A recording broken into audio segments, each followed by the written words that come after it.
Je le vois parce que j'ai une copine, Nathalie, elle a son gamin, écoute-moi bien, il est nul à l'école. Il est 0. Et elle est persuadée qu'en fait, c'est parce qu'il est surdoué. Alors elle m'explique le concept, hein. Non mais c'est parce qu'en fait, c'est le système scolaire qui va pas assez vite. Genre, comment ? La faute du système scolaire. Donc en fait, c'est comme si j'allais voir mon ophtalmo, hein, et que le gars me disait « Ah non, mais monsieur, vous n'êtes pas myope. Non. En fait, c'est le monde qui est devenu flou. »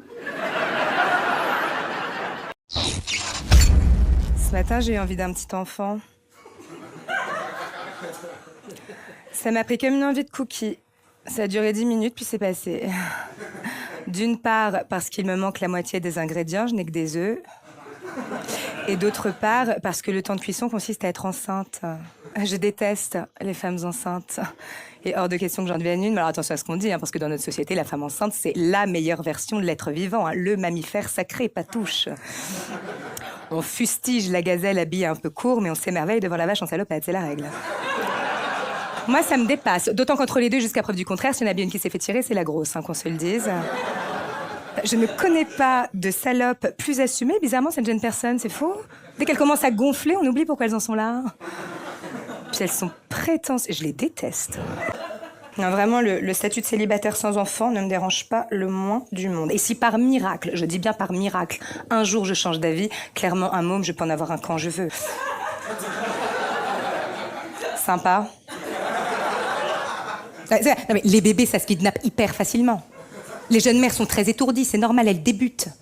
Suffit d'en repérer une qui laisse sa poussette devant les poireaux pendant qu'elle va chercher des carottes, tu passes l'air de rien, tu fous le gosse dans ton sac, elle t'aurait joué. Il est 16h, tu sors de chez Leclerc, félicitations, tu es maman. C'est drôle, parce que maintenant que j'en parle, je suis presque sûre d'avoir déjà eu un bébé.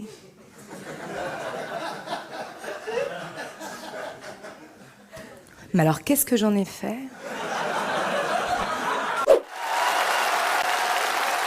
Mesdames, messieurs, mais surtout mesdemoiselles, bonsoir.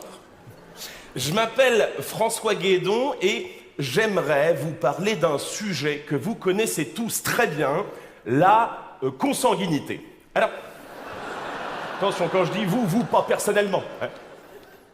Quoique, hein, il y a visiblement des Valaisans dans la salle. Alors attention, je ne juge pas. Je suis moi-même originaire du Poitou-Charentes, la capitale européenne de la consanguinité. Alors, on va revenir ensemble sur les 2-3 principes fondateurs de la consanguinité, et on va commencer par le fameux paradoxe originel. Alors, imaginons que la Bible est dit vrai, et qu'il ait donc bel et bien existé Adam et Ève. Postulons maintenant que Adam et Ève ont donné naissance à un garçon et une fille. Et posons-nous cette question fondamentale. À partir de ce moment, comment s'est reproduite l'humanité ? Alors pour ceux qui ne verraient pas, 3 possibilités évidemment. Soit le frère copule avec sa sœur, soit Ève fornique avec son fils, soit Adam déflore sa fille. Et tout le monde se souvient de cette fameuse maxime « Du bist eine große consanguine », nous sommes tous des gros consanguins. Alors,